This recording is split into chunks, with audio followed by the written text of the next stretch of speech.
Agora você tem um excelente lugar para morar com conforto e segurança. Condomínio Comfort Coliseu. Qualidade e garantia de boa moradia. Segurança com guarita, sistema de cercas elétricas e câmeras. Lazer com parque infantil, área de piscina, com churrasqueira e espaço para convivência e eventos. Casa duplex com 64 metros quadrados.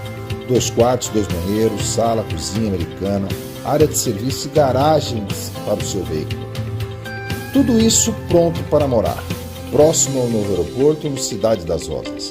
Com escolas, posto de saúde, shoppings, central do cidadão e comércio. Uma cidade independente bem pertinho de Natal. Calma e com boa vizinhança. Chegou a hora de sair do aluguel. Financiados pelo Banco do Brasil e Caixa. Com prestações que cabem no seu bolso. Não perca tempo. Chegou no RN Enereco um novo conceito em energia renovável. Conectando você com a mais moderna tecnologia solar e eólica. Enereco, uma escolha inteligente e segura para a sua autossuficiência energética. Somos o Potiguar Notícias, o portal do Rio Grande do Norte.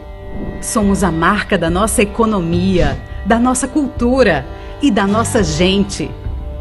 Somos o único Potiguar Notícias, mas com diversos rostos que formam opinião. Somos milhões de potiguares atentos às notícias. Nossas linguagens se desdobram em diversos formatos e variadas plataformas. São mais de 2 décadas de transformação, engajamento, crescimento e história. O Potiguar Notícias cresce com a marca da inovação. Cresce com muitos desdobramentos, seja em texto, arte, rádio, TV ou redes sociais. Tudo para lhe ouvir. Tudo para falar com você. Com os mesmos valores que trouxe o Potiguar Notícias até aqui. Com a mesma visão que permite olhar o futuro com esperança em dias melhores para todos. Uma marca que nasceu com a obsessão pelo respeito, a diversidade, a liberdade de expressão e a criatividade. A marca Potiguar Notícias já surgiu fazendo comunicação integrada. Cresceu se comunicando com diversas plataformas, diversos jeitos e diversos pensamentos. Ouvir e falar com você é a missão da marca Potiguar Notícias. Ouça, veja e sinta a vocação de comunicar a serviço do Rio Grande do Norte. Potiguar Notícias, o portal do Rio Grande do Norte.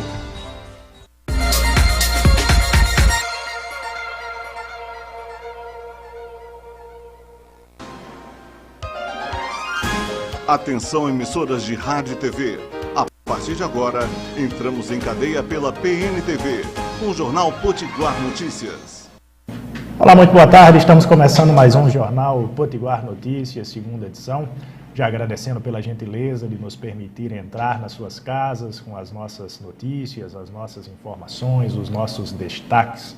Sigam o nosso portal, o portal Potiguar Notícias, acompanhem o nosso trabalho, sigam o trabalho dos nossos colunistas, tem muita gente qualificada escrevendo por lá, tem a Ana Paula Campos, tem o Cefas Carvalho, tem Eliade Pimentel, Fábio de Oliveira, professor Wellington Duarte, a Andréia Braz. Enfim, acompanhem o trabalho dos nossos colunistas, sigam também as nossas redes sociais, interajam conosco no Facebook e no Instagram. A participação de vocês, claro, é fundamental para o bom andamento do nosso trabalho. Quero agradecer também solenemente às rádios que retransmitem a nossa grade de programação pelo interior do estado, na região metropolitana de Natal e também pelos mais de 60 municípios que a Potiguar Notícias atinge com as suas notícias e a sua grade de programação. Começando aqui pela Cena TV, Web TV de Macaíba, Rádio Rural FM 91.9, 105 FM de Ceará-Mirim, FM Liberdade de Felipe Guerra, Macaíba FM 87.9, FM Flores de Jaçanã, FM Executivo de Nísia Floresta, FM São Gonçalo de São Gonçalo do Amarante, Zona Norte FM da Zona Norte de Natal, Liberdade FM de Cerro Corá, Asas da Esperança de Mossoró, Santa Rita FM de Santa Cruz, Rádio Seridó FM de Carnaúba dos Dantas, Pontal FM de Bahia Formosa, Princesa FM de São Bento do Trairi, Curimataú de Nova Cruz, 103.5 FM, Guaíras FM de Areis, Rádio Goianinha Web, Rádio Educativa Goianinha e TV Rádio Goianinha Web. Essas são as rádios que retransmitem a nossa grade de programação pela região metropolitana de Natal e também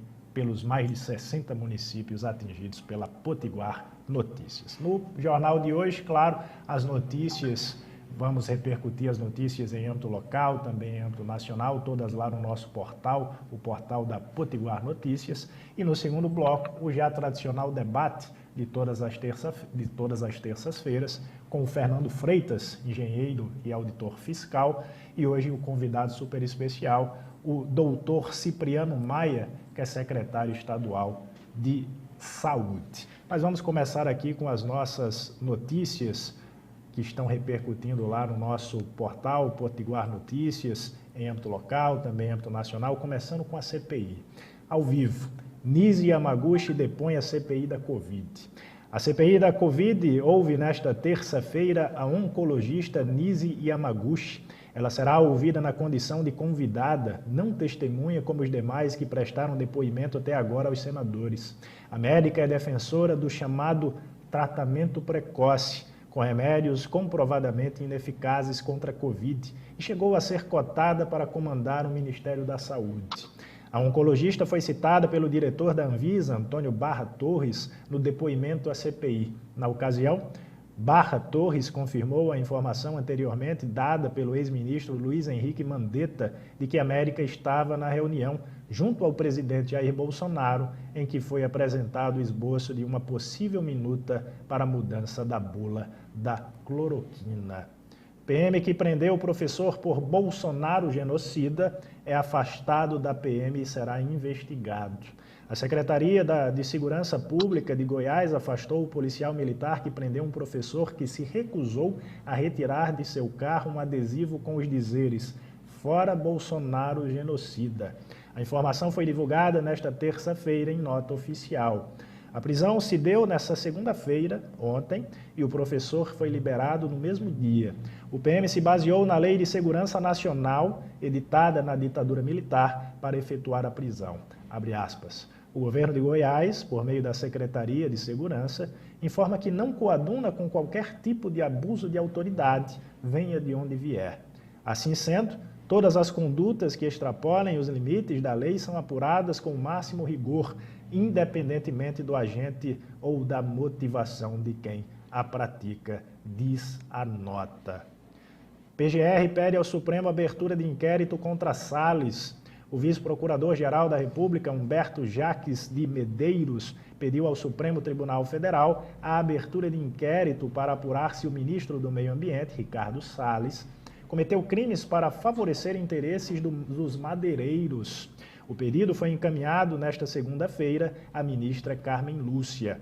No ofício ao STF, o vice-procurador cita haver indícios de prática de advocacia administrativa e de tentativas de tentar impedir ou dificultar fiscalizações ambientais e investigações de organizações criminosas. Não parece que o governo é sensível à morte, diz Mandetta sobre Conmebol.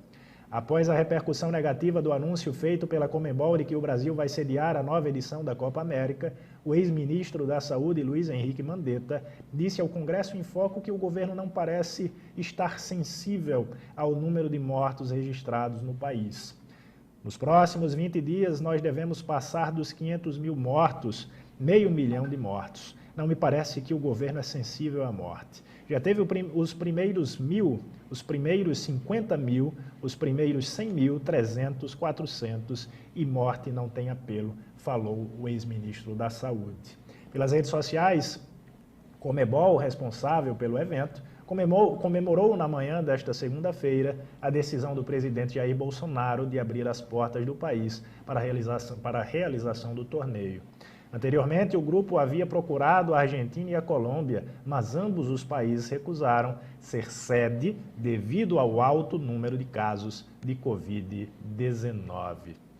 Bolsonaro gasta 50 milhões em campanhas de atendimento precoce e retomada das atividades, mas apenas 5 milhões na de vacinação.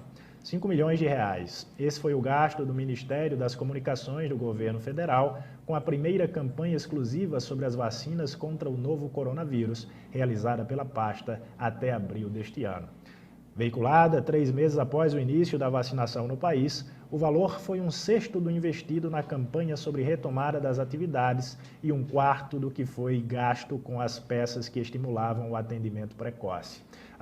As informações foram repassadas pelo próprio Ministério para a agência pública através da Lei de Acesso à Informação. O ministro das Comunicações, o potiguar Fábio Faria, deverá ser convocado à CPI da Covid para esclarecer os gastos do governo federal com as campanhas publicitárias durante a pandemia. Só para finalizar aqui o nosso giro de notícias, RN manifestação de 29 de maio. Protesto contra Jair Bolsonaro anima a oposição, mas não intimida aliados do presidente. A adesão às manifestações contra o presidente Jair Bolsonaro, no fim de semana, gerou uma onda de entusiasmo entre partidos de oposição, mas sem gerar preocupação nos aliados do Palácio do Planalto. Para integrantes do PT e do PSOL, os atos de sábado foram um exemplo de que as pesquisas eleitorais vêm demonstrando a perda contínua de apoio do presidente. A vereadora em Natal, Ivaneide Basílio, explica que, estruturalmente, o que se viu em Natal e em várias cidades do país foram pessoas manifestando contra a condução desastrosa do governo Bolsonaro perante a pandemia, que já resultou em mais de 450 mil mortos no Brasil.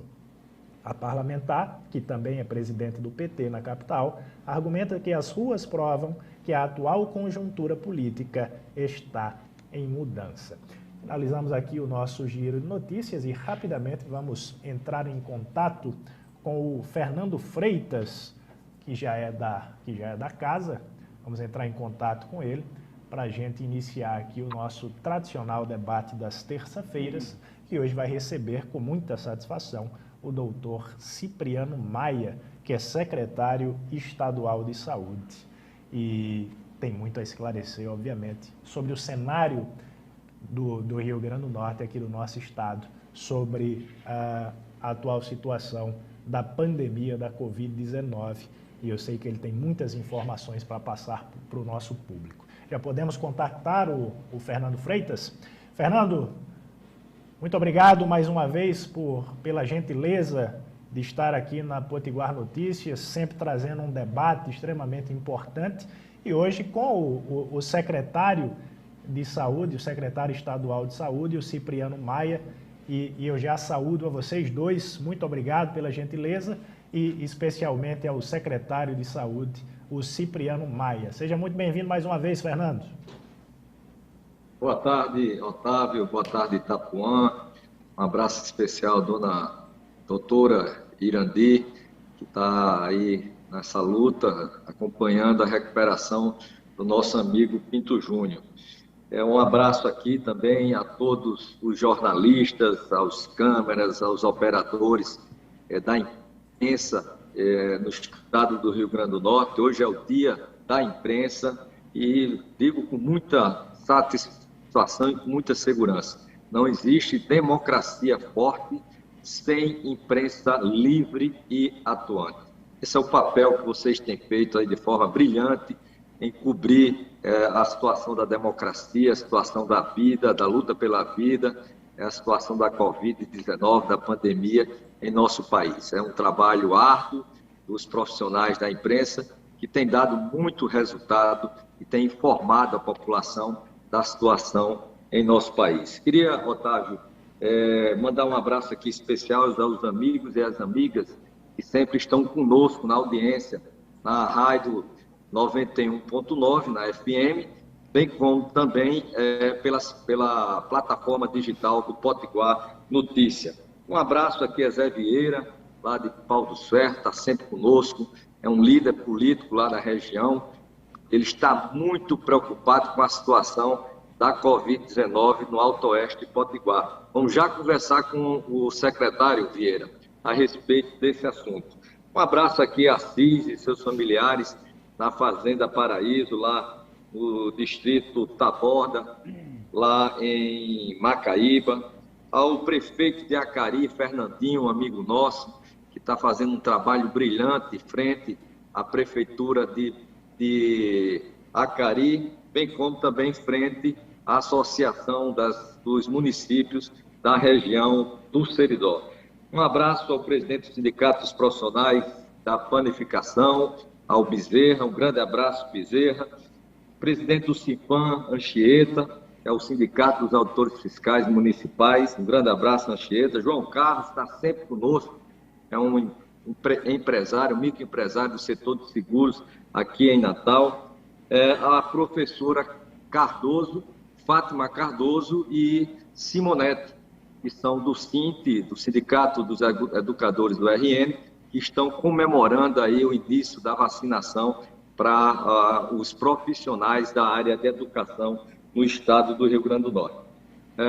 Para finalizar as nossas palavras iniciais, um abraço aqui a Cipriano, que está conosco já na sala. Cipriano, muito obrigado por você ter aceito o nosso convite e estar participando desse debate tão importante para levar informações científicas, técnicas, né, da coordenação da Secretaria de Saúde do Rio Grande do Norte frente à pandemia e frente também, né, à política de saúde no nosso estado. Muito obrigado, sabemos dos seus compromissos, da agenda muito intensa que você tem, e será um prazer conversar com você sobre a situação, principalmente da Covid-19 no estado do Rio Grande do Norte.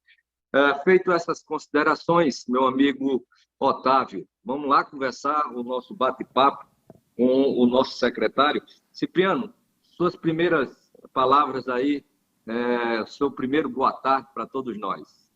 Boa tarde, Fernando, boa tarde, Otávio, boa tarde a todos que nos acompanham. Estamos aí disponíveis para fazer o diálogo sobre a questão do enfrentamento da Covid no estado e também sobre a situação da saúde no âmbito do Rio Grande do Norte. Cipriano, nós já estamos no Brasil com 463, dados de ontem à noite, mais de 463 mil mortos. No Rio Grande do Norte, 6.116 pessoas perderam a vida, famílias vitimadas pela essa pandemia que já perdura em todo o mundo e aqui no Brasil por aproximadamente 14 meses. A gente, quando iniciou essa pandemia, a gente esperava, né, que a coisa pudesse ser rapidamente debelada, até porque nós tivemos na China o início da pandemia e também o fim precoce da pandemia na China, né? Acho que os países do mundo inteiro não conseguiram fazer o que a China fez. A China, com a maior população mundial, mais de 1 bilhão de pessoas, conseguiu rapidamente, através de política pública, né, fazer justamente a testagem das pessoas que estavam doentes, o isolamento dessas pessoas e, consequentemente, o fim, né, da propagação do vírus na população chinesa. Mas aqui no Brasil, vamos trazer para o Brasil, para o Rio Grande do Norte, e isso, infelizmente, não tem acontecido. Por exemplo, o Brasil faz 7.857 testes por 100 mil habitantes. Semelhante à Zâmbia, os dados de semelhança à Zâmbia. Zâmbia é um país sul-africano, muito pobre, de IDH baixíssimo, né? E o Brasil ocupa, com esse índice de 7 mil pessoas por 100 mil habitantes, ocupa a 88ª posição entre 111 países no mundo. Estou falando da testagem. Você testar as pessoas para tentar isolar o vírus e a contaminação das pessoas. No Brasil, Cipriano, 30% dos testes têm dado positivo, indicando que existe ainda a falta de controle do poder público com relação à pandemia, com relação a situação de contágio, adoecimento e de óbitos também. No Rio Grande do Norte são aproximadamente apenas, veja só, eu queria que você me conferisse essa informação, que apenas 280 testes são feitos por dia no Rio Grande do Norte. São dados que eu colhi no LACEN. Tá? Eu queria que você começasse assim falando sobre testagem, para depois a gente evoluir sobre vacinação e sobre os tratamentos. Ok. Acho que a questão que você suscita, né, que você levanta, é bem pertinente.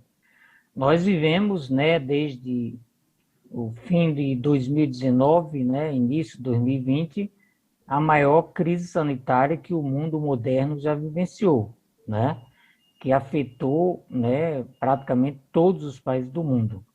Mas você destacou bem a condução da pandemia a partir do governo central. Fez a diferença entre vários países.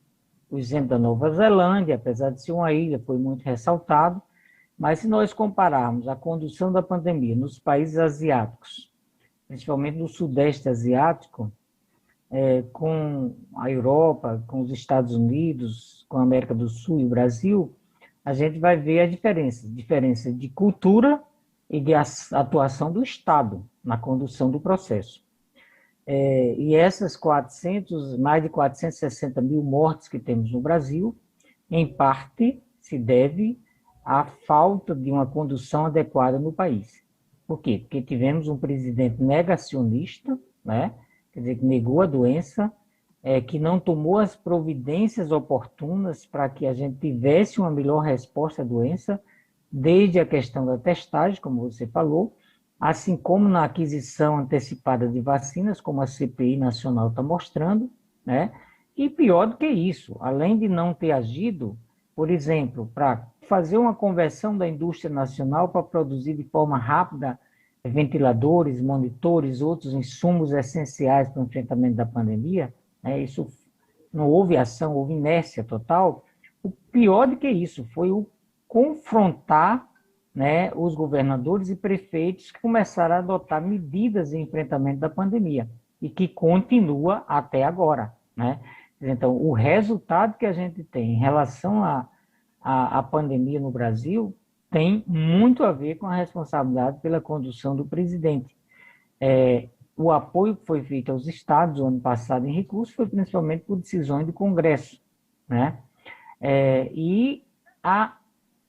Quer dizer, o que agravou mais ainda nessa condução é a falta de unidade, porque se você já tem uma polêmica em torno da adoção de medidas restritivas, de medidas que são incômodas, não podemos deixar de reconhecer, mas que são essenciais e necessárias para você conter a transmissibilidade, porque se o vírus se transmite de pessoa a pessoa, né, a partir dos contatos proximais, né, principalmente em ambientes fechados, mas também em ambiente aberto, quando você mantém contato, né, falando, respirando, cantando, ou comendo na mesma mesa, o risco da transmissibilidade aumenta muito. Um vírus pouco conhecido, né, exigia essa coordenação de ações, como você destacou, uma testagem oportuna para isolar as pessoas contaminadas, rastrear os contatos, porque como a vigilância faz, se eu identifico uma pessoa, eu preciso saber com quem ela teve contato nos últimos dias que ela pode ter contaminado,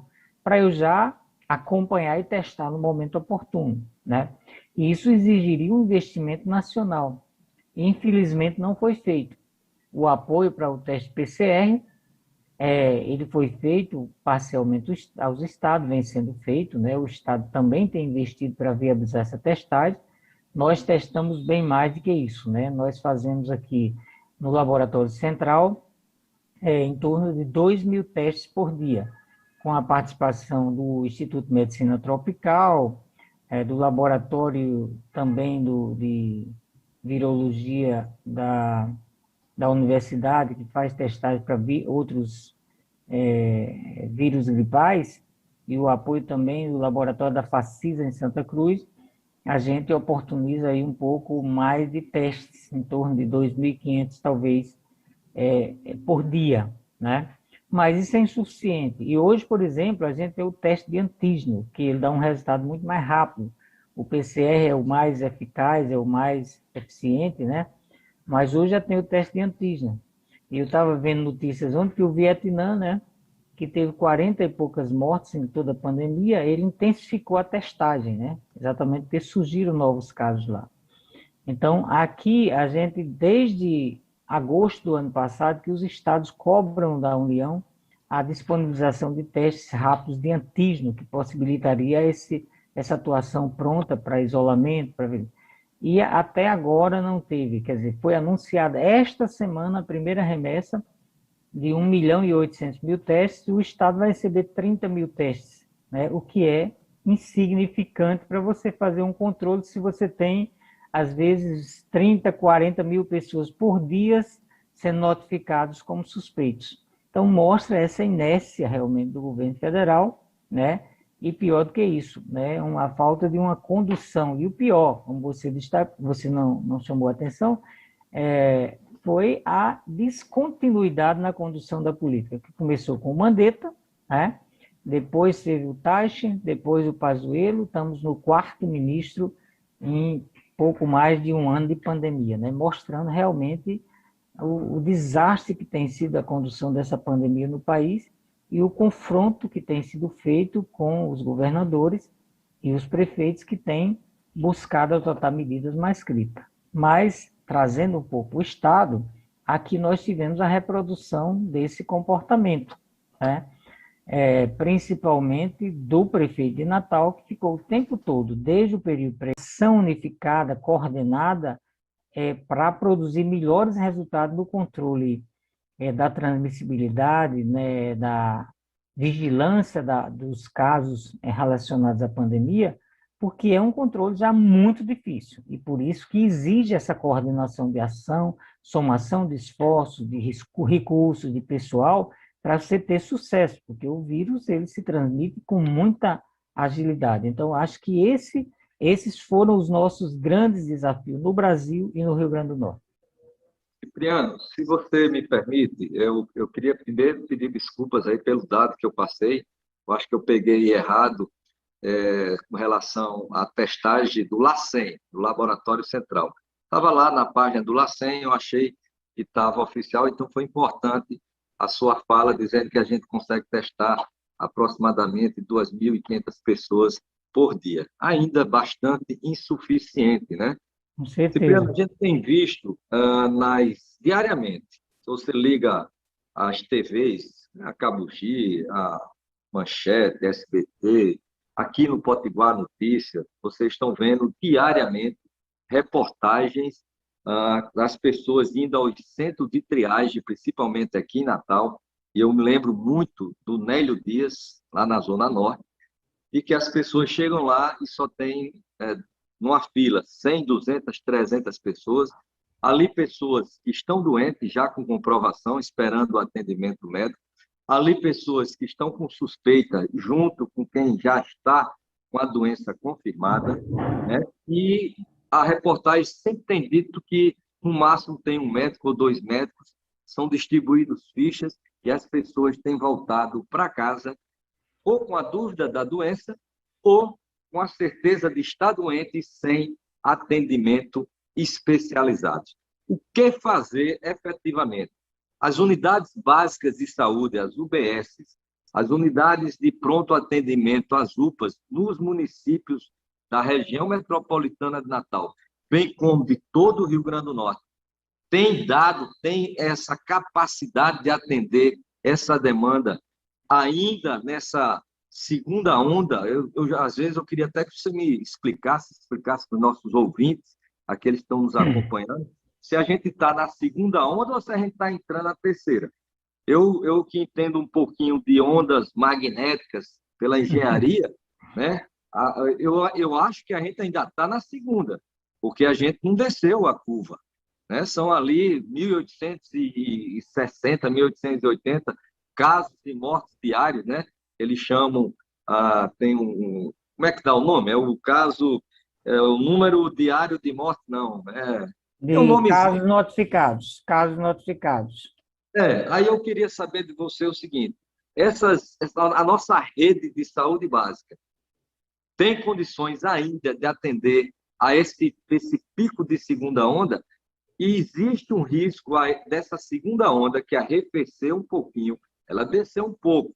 No começo de maio, a gente viu um comportamento de descida, a gente se alegrou quando viu lá no Jornal Nacional, diariamente, aquele mapa bem azul e amarelo, quase nada de vermelho.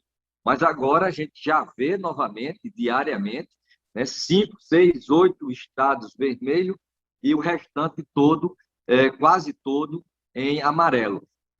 As unidades vão atender, vão continuar, ou vai ser necessário a abertura de novos leitos clínicos e principalmente de UTI? Ontem, se não me engano, tinham 115 pessoas esperando vagas em UTIs no Rio Grande do Norte. Lá no Alto Oeste, meu amigo Vieira, líder lá em Pau do Ferro, disse que a situação lá em Pau do Ferro está gravíssima. Centenas de pessoas já com diagnóstico e sem atendimento clínico, nem muito menos de UTI. Fala para a gente como é que está essa rede, né, de atendimento de Covid no estado do Rio Grande do Norte. Eu vou começar pela questão da onda que você suscitou e vamos chegar lá. Primeiro, nós tivemos oscilações em janeiro, né, mas tivemos aglomerações também de festa de fim de ano, Natal, veraneio, e este platô se estabeleceu no nível mais alto que a gente está vivenciando a partir da segunda quinzena de fevereiro. Quer dizer, bem mais demorado do que na primeira onda. Desde a segunda semana de fevereiro, nós temos variado entre 900 a 1.300 casos por dia. Isso aqui eu estou falando do mapa epidemiológico, porque nem sempre a notificação do dia corresponde aos casos do dia. A gente, no mapa, faz o início dos sintomas, que aí você tem uma precisão maior. Toda semana o comitê científico analisa essa curva, que a onda, na verdade, tem a ver com a curva do gráfico, né? Por isso se chama uma primeira onda que sobe e desce. Nós estamos vivendo esse platô ainda, que tem variado desde a segunda semana de fevereiro entre 900 e 1.300 casos. Chegamos a ter dias com 1.500, né? Então, assim, é um platô, né? Porque na curva estatística você faz a linha, né? Tirando as oscilações, que não desceu ainda. Nós temos também um outro instrumento, que é o indicador composto, desenvolvido aqui pela nossa equipe da universidade, né? Do programa de pós-graduação em saúde coletiva, o professor Kenny, o professor Ângelo conduzindo, que mostra aquele conjunto de variáveis que você compõe esse indicador. E ele tem se mantido o mapa em amarelo-laranja, que é mais forte, ou alguns municípios em vermelho. Quer dizer, então, estamos numa situação desde março que não mudou muito. Ela continua bastante crítica. O que tivemos de diminuição foi as mortes. Em maio, realmente, nós tivemos um platô de mortes que chegou a 30 e poucos casos por dia, cerca de 250 óbitos por semana. Caímos para um platô em torno de 150 óbitos por semana, o que ainda é muito alto, quase a lotação de um avião, né? E o mais triste é essa naturalização disso, né? Quer dizer, e alguns setores da sociedade acha que isso pode ser tolerado, né? E a gente buscando mostrar a necessidade de restrições, de conter a transmissibilidade, de fazer vigilância com testagem, e isso tem que ser feito em parceria com os municípios. E a restrição, principalmente, porque a maioria dos serviços são regulados pelo município. E quando você fica numa guerra entre município e Estado, normalmente você tem mais dificuldade de fazer valer o decreto. Daí porque o governo do Estado tem adotado a pactuação com os municípios, como foi feito nas últimas semanas, com a região do Alto Oeste, que saiu um decreto mais restritivo, pactuado com os prefeitos, na região também do Vale do Açu e parte da região central, e parte da região do Seridó também, né? E estamos discutindo isso com os municípios para fortalecer essa parceria, para intensificar as restrições, né? Manter o distanciamento físico entre as pessoas, evitar aglomerações, evitar eventos, né? e intensificar as ações de vigilância. Aí eu entro no ponto que você destacou. O correto para enfrentar a pandemia do ponto de vista assistencial e da vigilância é começar pela atenção básica. Todas as unidades tinham que estar preparadas, o agente preparado para estar identificando os casos na família, encaminhando para atendimento aqueles casos necessários, orientando o isolamento e a equipe da atenção primária fazendo o devido cuidado e monitoramento para referenciar para serviço de atenção especializada, de urgência e emergência, só quando existissem evidências, sinais, né?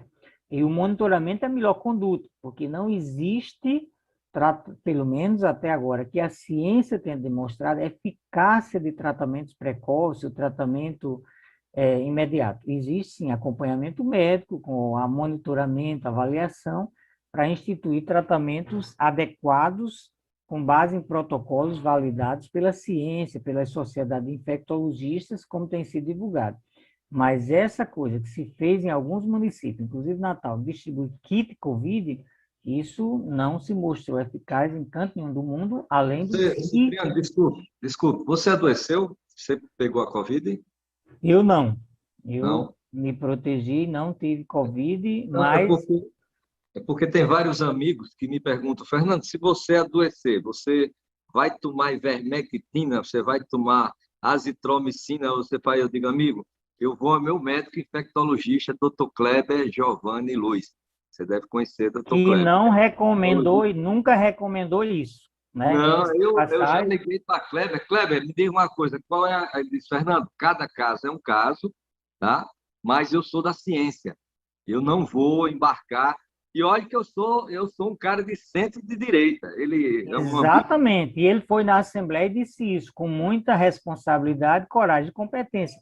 E foi em função disso que o Departamento de Infectologia, que ele chefiava, emitiu uma nota mostrando como a Sociedade Brasileira de Infectologia, a Sociedade de Especialistas, a AMB, mostrando que não tinha evidência científica para esse tratamento, além do risco que eles trazem, né?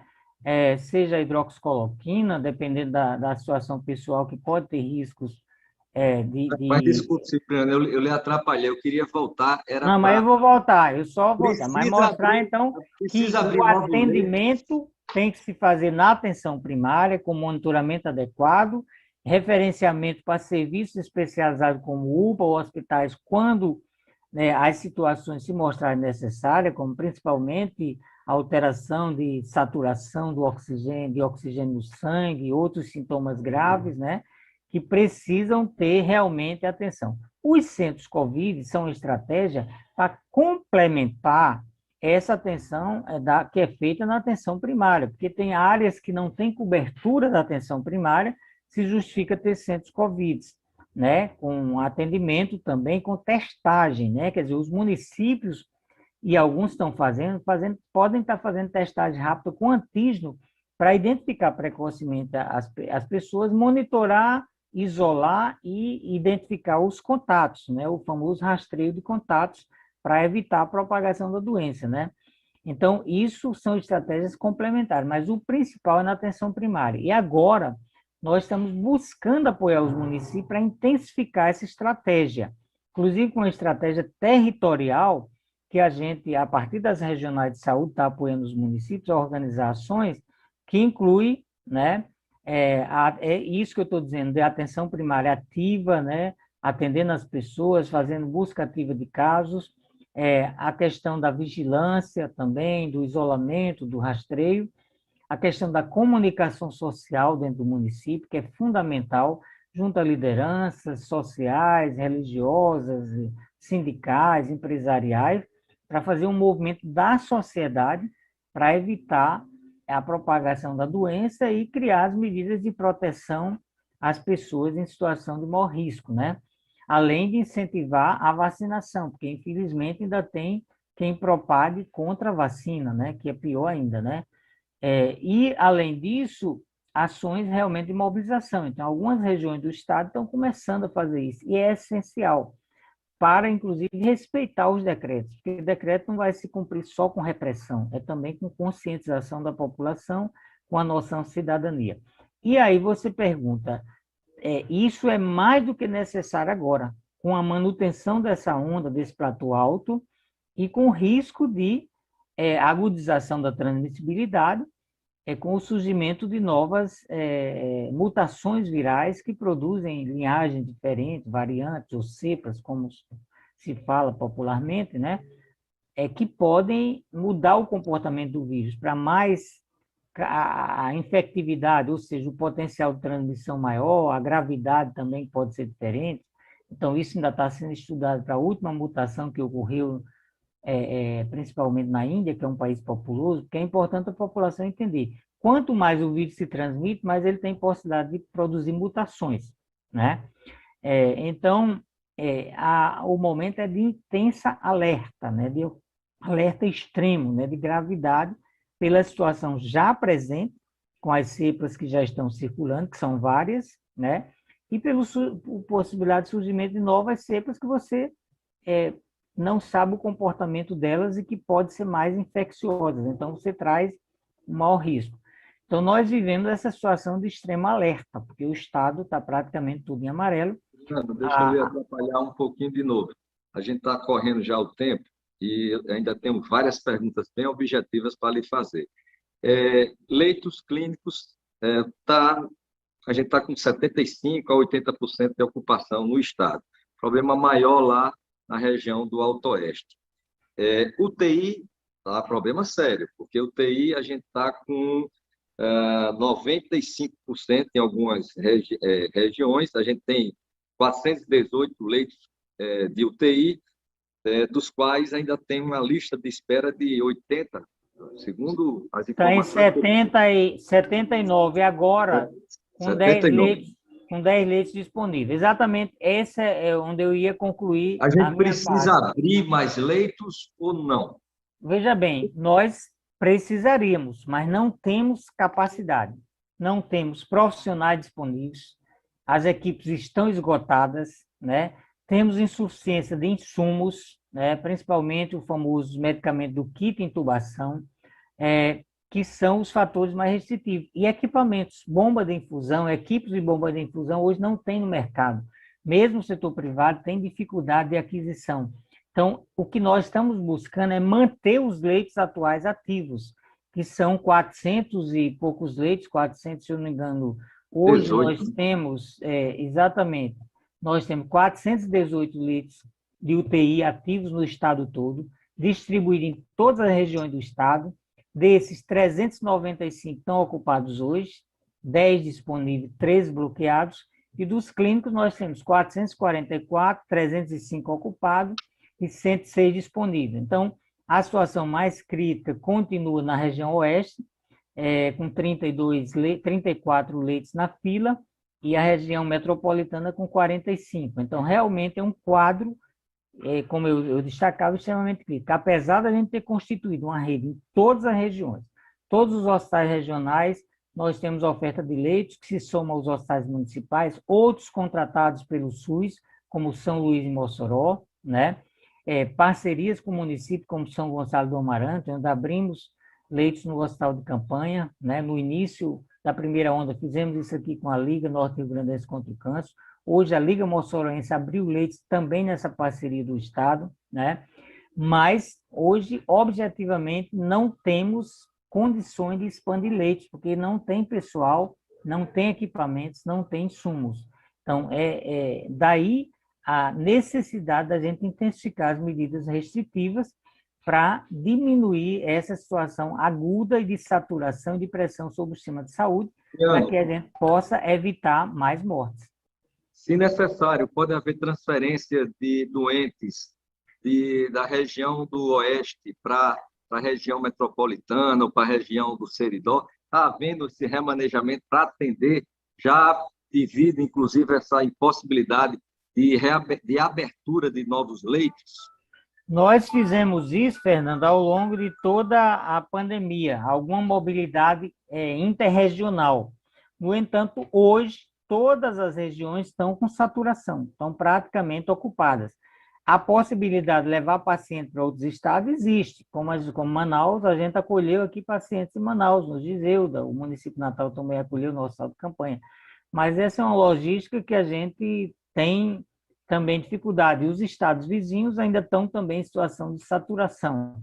Então, vamos discutir essas estratégias, mas a estratégia principal era a mobilização da sociedade, né, dos poderes, né, para que a gente contenha a transmissibilidade. Essa é a medida mais efetiva e que a sociedade precisa ter consciência, porque não adianta a gente achar que abrir leito vai resolver o problema e nem salvar a vida, porque muitos que se internam vão a óbito, né, porque a doença tem uma letalidade que varia entre 1 e 3%. De cada 100 pessoas, entre 1 e 3 irão morrer, isso aqui em qualquer lugar do mundo.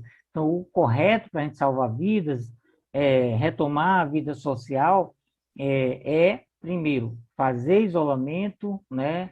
Evitar aglomerações, usar a máscara corretamente e avançar a vacinação. Esse é que é o decisivo. Deixa eu pegar aí o gancho da vacinação. Rio Grande do Norte vacinou primeira dose 707 mil pessoas. Segunda dose, 365 mil. Me corrija se eu estiver errado. A gente está, assim, na primeira fase ainda, né, da vacinação, atendendo até quem tem 60 anos ou mais, e agora as comorbidades. Eu escutei muita reclamação, Cipriano, muita, mas muita mesmo. Inclusive de pessoas próximas a gente, da mesma faixa etária do que eu tenho 58 anos, que foi de gente reclamando, pessoas que têm de 50 anos a 60 anos, que estão fora das comorbidades e que eu vi nos gráficos do Laís, que são justamente hoje a faixa etária que mais adoece e que mais tem morrido. São as pessoas, homens e mulheres, de 50 a 59 anos. Então, a preocupação é enorme, porque foi aberta para as comorbidades, mas houve muita gente que tomou, porque tinha um atestado de uma asma, porque tinha um atestado de uma bronquite, porque tinha um atestado de uma pressão alta, e isso foi feito assim, sem muito controle, foi totalmente sem uma orientação única e bagunçou a fila.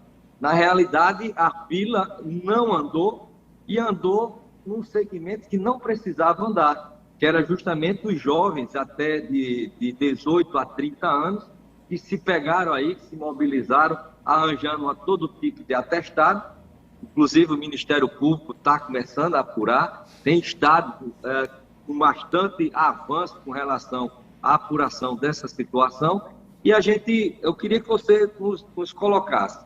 Existe uma perspectiva, porque o Queiroga está aí, o ministro novo, já há mais de mês, falou que iria vacinar 30 milhões de pessoas todo mês.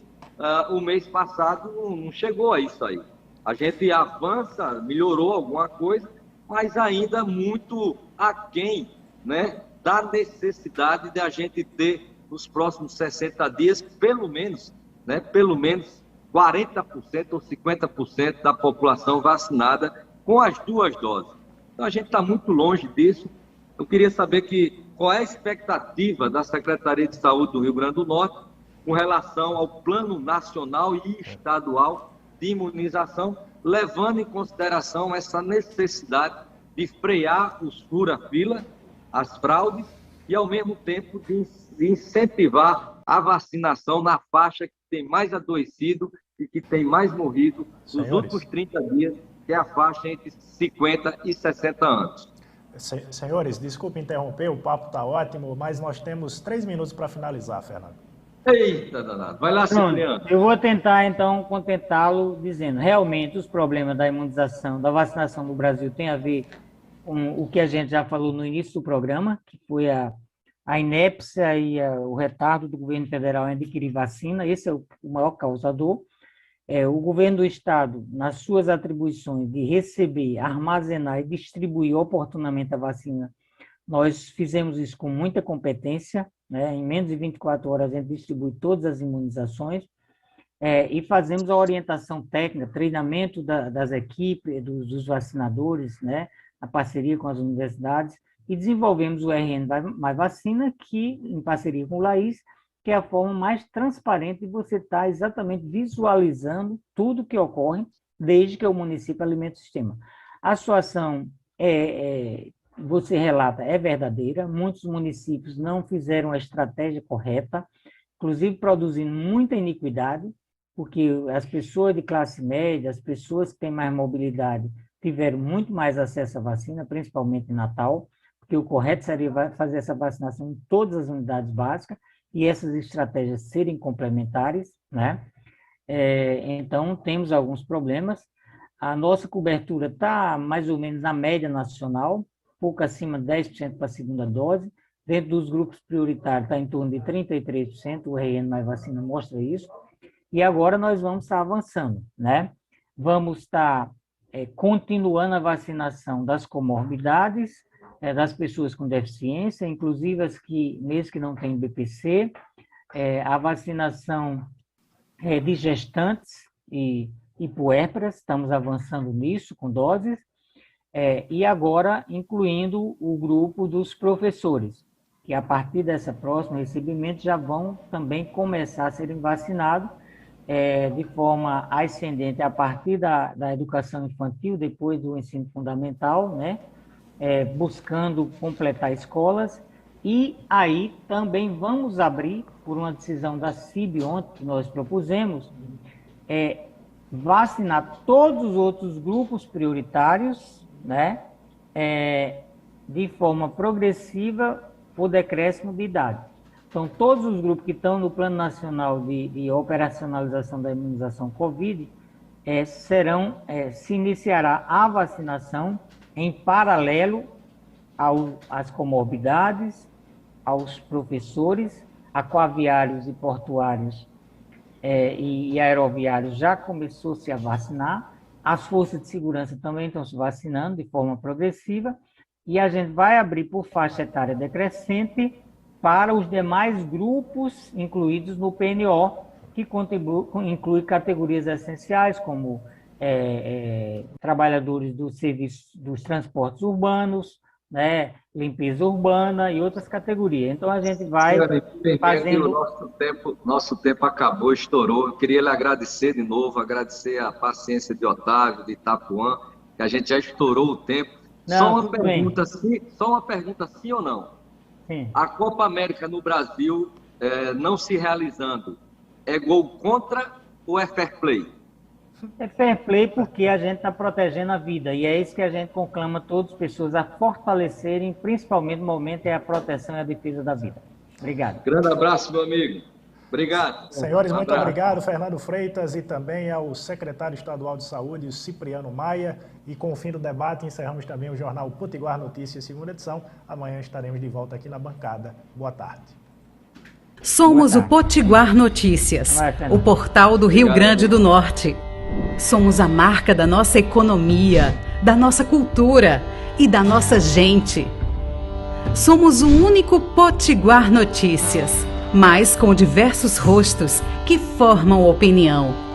Somos milhões de potiguares atentos às notícias. Nossas linguagens se desdobram em diversos formatos e variadas plataformas.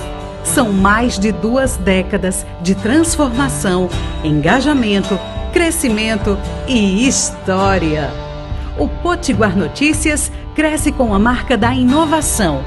Cresce com muitos desdobramentos, seja em texto, arte, rádio, TV ou redes sociais.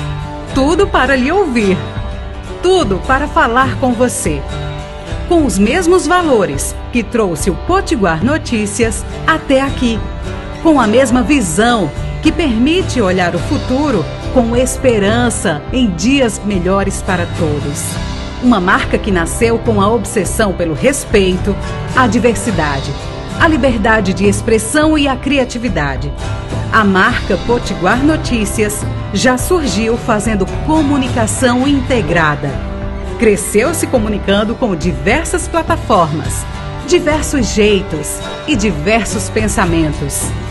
Ouvir e falar com você é a missão da marca Potiguar Notícias. Ouça, veja e sinta a vocação de comunicar a serviço do Rio Grande do Norte. Potiguar Notícias, o portal do Rio Grande do Norte.